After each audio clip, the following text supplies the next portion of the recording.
Master minds commerce చదవాలనుకునే 10th inter విద్యార్థుల తొలి ఎంపిక. సరే, ఇందాక మీరు అన్నట్టు cinema is a collective work, it's a team work. ఎవరో ఒకళ్ళు బాగా చేస్తే కాదు, అందరూ బాగా చేస్తేనే, అన్నీ అలైన్ అయితేనే ఆ ప్రాజెక్టు సూపర్ సక్సెస్ అవుతుంది. ఇందులో మీరు 100కి 100% పెట్టినా అవతల వాళ్ళ వైపు నుంచి రాకపోతే it would be a disaster.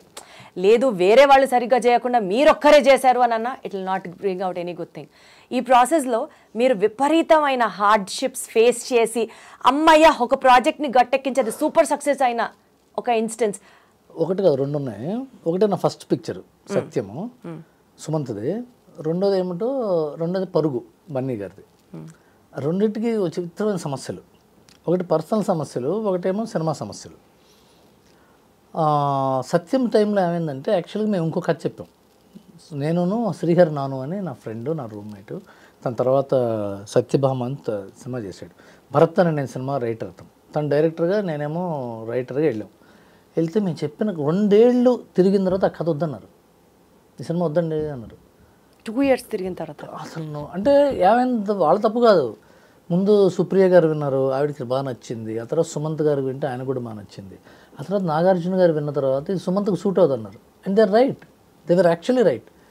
మేము చిన్నపిల్లలం కదా, నాగార్జున గారు అంత పెద్ద మనిషి నో అన్నారంటే చాలా ఇది అయిపోయిన తర్వాత అప్పుడే సూర్యకిరణ్ పరిచయం అయ్యాడు వాళ్ళకి. అప్పుడే వేరే పని మీద వచ్చాడు తను, సత్యం డైరెక్టర్.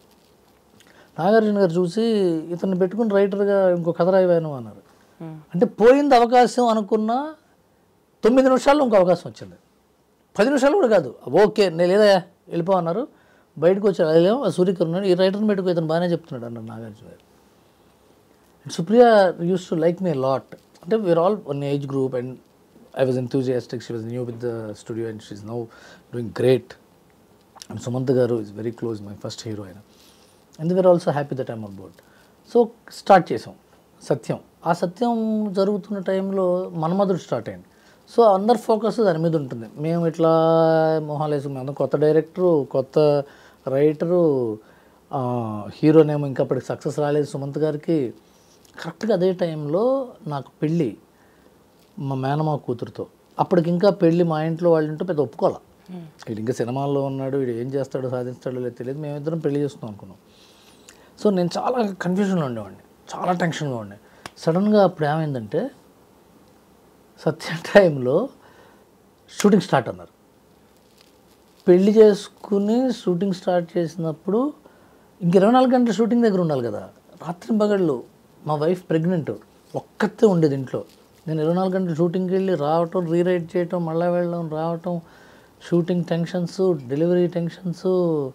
సినిమానేమో పూర్తి అయిపోయింది. నా ఫస్ట్ పిక్చర్ నేనేమో షూటింగ్ రిలీజ్ రోజున హైదరాబాద్లో ఉండాలని. మా వైఫ్ 9th month, తన్ని రాజమండ్రి కాకినాడలో దింపేసి వచ్చి నేను చాలా టెన్షన్ పడ్డాం ఎడిటింగ్. ఆ తర్వాత ఏమైంది, నేను డెలివరీకి వెళ్ళాలి. నాగార్జున గారి సినిమా చూసి ఒక 10 సీన్లు రీషూట్ చేయమన్నారు. 10 సీన్లు రీషూట్ చేయాలి. నేనేమో కాకినాడ వెళ్ళాలి. రాత్రి 9:30కి చెప్పారు, ఇది ఎల్లుండే షూటింగ్ స్టార్ట్ చేయాలన్నారు. నేను రాత్రి అంతా కూర్చొని, సత్యం రాజేష్ ఉన్నాడు కదా, ఫస్ట్ పిక్చర్, తను నేను పక్కన కూర్చొని, తన సీన్లో 3 ఉన్నాయి దాంట్లో. రాజేష్ అన్నాడు, నువ్వేం టెన్షన్ పడకన్నా, నువ్వు ఉండు, నేను పక్కన కూర్చుంటా అని చెప్పి తను నా పక్కనే కూర్చున్నాడు. నేను రాత్రి 3ంటికో 4ంటికో రాసి పొద్దున్న 8ంటికి నాగార్జున గారు వస్తే ఆయనకి రీడింగ్ ఇచ్చి, తమిళ్ డైరెక్టర్ తనకు తెలుగు కొద్దిగా మాట్లాడటం వచ్చు కానీ పెద్ద రాదు సూర్యకిరణ్కి. ఎందుకు తను జడ్జి చేయలేడు కదా, పంచశేఖర్ జడ్జి చేయలేదు కానీ కథా సంబంధించిన విషయాలు అవి. చివరికి అది ఓకే చేసామండి. అది రిలీజ్ అయిన రోజున యూ హ్యావ్ టు ఫీల్ మీ, చాలా ఆనందపడ్డా. నాకు కళ్ళంబడి బొటబొట నీళ్ళు వచ్చేసింది. ఎందుకంటే ఎంతో కష్టపడి, నాకు చాలా ఇష్టం నాగార్జున గారు. మా నాన్నగారు నాగేశ్వరరావు గారి ఫ్యాన్. అదే కంపెనీలో నేను రైటర్ అవ్వటం అనేది it is thrilling moment for me. తర్వాత ఇది పర్సనల్ స్టోరీ, ఎవడో పట్టింది కాదు కదా, పర్సనల్ స్టోరీ.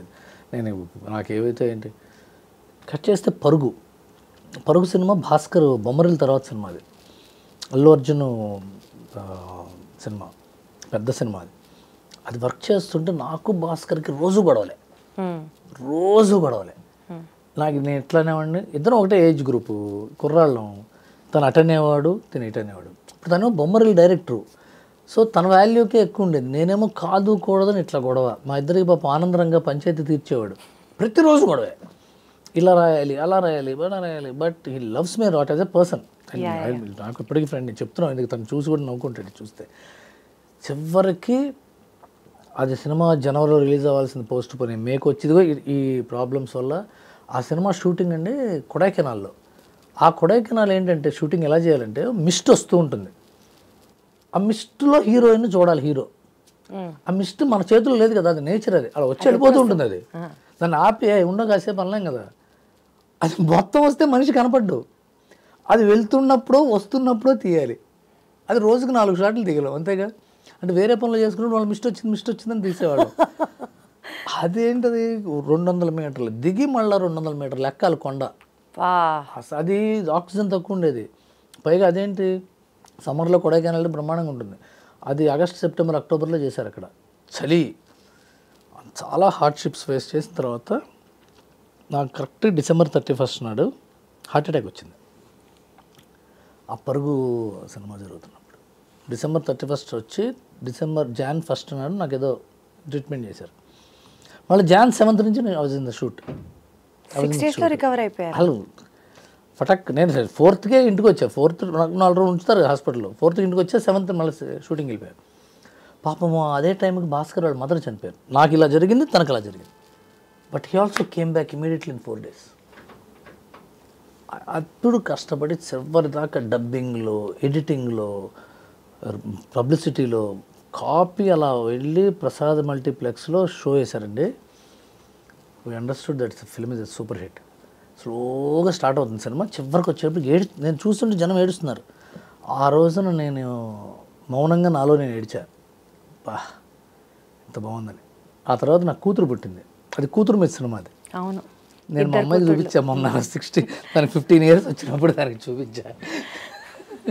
నేను దాన్ని ఊహించుకుని రాశా. ఇలా నాకు కూతురు ఉంటే నేను ఎలా ఆలోచిస్తాను, దాని గురించి నేను ఎంత ప్రేమిస్తాను అని. And I'm really happy. అదొక సినిమా నా లైఫ్లో షేక్ చేసిన సినిమా. Very happy sir. యాక్చువల్గా ఈ సందర్భం వచ్చింది కాబట్టి మాట్లాడుతున్నాను. సినిమా ఇండస్ట్రీలో సార్ ఒక్కొక్కళ్ళకి ఒక సినిమా జరిగేటప్పుడు చాలా స్టోరీస్ ఉంటాయి పర్సనల్గా. ఇలాంటి హార్డ్షిప్స్ ఫేస్ చేస్తూనే ఉంటారు. అది చిన్నదా పెద్దదా అని లెక్కేయడానికి కాదు. బట్ స్టిల్ ఇన్ని హార్డ్షిప్స్ ఫేస్ చేసి ఒక సినిమా తీసిన తర్వాత హాయిగా ఒక ఏసీ రూమ్లో కూర్చొని చేతిలో కాఫీ తాగుతూ ఈ సినిమాకి నేను ఇచ్చే రేటింగ్ అని ఇస్తారు చూడండి. నాకు అసలు ఎంత కోపం వస్తుందంటే, ఎంత కష్టం లేకపోతే ఆ సినిమా, ఒక్కొక్కడి హార్డ్ వర్క్ ఎంత లేకపోతే ఆ సినిమా తీస్తారు. Who are you to decide the fate of the movie అని పర్సనల్గా నాకు అనిపిస్తుంది. ఇప్పుడు I have a different view on it. Cinema మీద రేటింగ్ ఉంటుంది కదండి. సినిమా మీద రేటింగ్ కాదు, ప్రపంచంలో ఎవ్రీ ప్రోడక్ట్ మీద రేటింగ్ ఉంటుంది. సబ్బుల మీద రేటింగ్ ఉంటుంది, కార్ల మీద రేటింగ్ ఉంటుంది, పెన్సిల్స్ మీద రేటింగ్ ఉంటుంది, పెన్నుల మీద ఉంటుంది, షూ మీద రేటింగ్ ఉంటుంది, డాక్టర్స్ చేసే వైద్యం మీద రేటింగ్ ఉంటుంది, ప్రతి దాని మీద రేటింగ్ ఉంటుంది. ఆర్ట్ మీద rating. Michelangelo painting art చేస్తే ఆర్ట్ ఎగ్జిబిషన్లో వెళ్ళి క్రిటిక్స్ ఉంటారు, గీత బాగాలేదంటారు. You can't say anything because they are part of the society. ఈ పార్ట్ ఆఫ్ ద సొసైటీ ఉన్నప్పుడు మనం ఆ రేటింగ్ని, ఆ విమర్శని తీసుకోవాలి. వేరే ఆప్షన్ లేదు. ఇప్పుడు మీ ఇంటర్వ్యూలకు రేటింగ్లు పెట్టట్లేదు, కానీ ఇంటర్వ్యూలకు కూడా రేటింగ్ పెట్టచ్చు యాక్చువల్గా. ఎస్, దీప్తి గారి ఇంటర్వ్యూ బెటరా, XYZ ఇంటర్వ్యూ బెటరా, వేరే వాళ్ళ ఇంటర్వ్యూ బెటరా, ఐ డ్రీమ్లో ఉన్నప్పుడు బాగా చేసింది ఆవిడ, ఇంకో కంపెనీకి బాగా చేసింది, ఏదో చెప్పచ్చు. ఏం చేయలేము, అది వాళ్ళ హక్కు, వాళ్ళ జీవన విధానం అది, లేకపోతే జీవన భృతి కూడా అది, వాళ్ళకి అదే కదా ఆధారం, జీవనాధారం. సో క్రిటిక్స్ని సీరియస్గా తీసుకోవాలా లేకపోతే వాళ్ళు పట్టించుకోకర్లేదా అనేది కూడా personal choice. But when it is affecting a business, అది సీరియస్గా తీసుకోవాల్సి వస్తుంది. ఇవాళ స్టోరీ డిస్కషన్స్లో కానీ, ఇవాళ పబ్లిసిటీ డిజైన్స్లో కానీ, లేకపోతే మేకింగ్ సైడ్లో కానీ, రేపొద్దున trollers is different story, will discuss later. రేపొద్దున రేటింగ్ ఇచ్చేటప్పుడు ఇలా ఇస్తారు, రేపొద్దున వాళ్ళ సైట్లో ఆర్టికల్ రాసేటప్పుడు దీని మీద క్వశ్చన్ చేస్తారు, లేకపోతే రేపొద్దున ఫస్ట్ మార్నింగ్ షోకి వెళ్ళిన తర్వాత ఇలాంటి అబ్జెక్షన్స్ రావచ్చు అని ఒళ్ళు దగ్గర పెట్టుకునో, భయపడుతూనో, కంగారు పడుతూనో, అతి జాగ్రత్త తీసుకుంటూనో, జాగ్రత్త పడుతూ సినిమాలు తీస్తున్నాయి. ఒక్కోసారి అవి ఎక్కువ తప్పును కూడా చేస్తున్నాయి. ఎందుకంటే ఆర్గానిక్గా కథ చెప్పే పరిస్థితి పోయి ఈ కామెంటరీ ఇట్లా ఉంటుంది, ఇలాంటి కామెంటరీ ఇలా ఉంటుంది కాబట్టి ఇలా చేద్దాం అని ఒకసారి తప్పు కూడా జరుగుతుంది, ఒకసారి మంచి కూడా జరుగుతుంది, రెండు అదే సార్ కన్స్ట్రక్టివ్గా వెళ్ళినంత కాలం దానివల్ల నష్టం లేదు.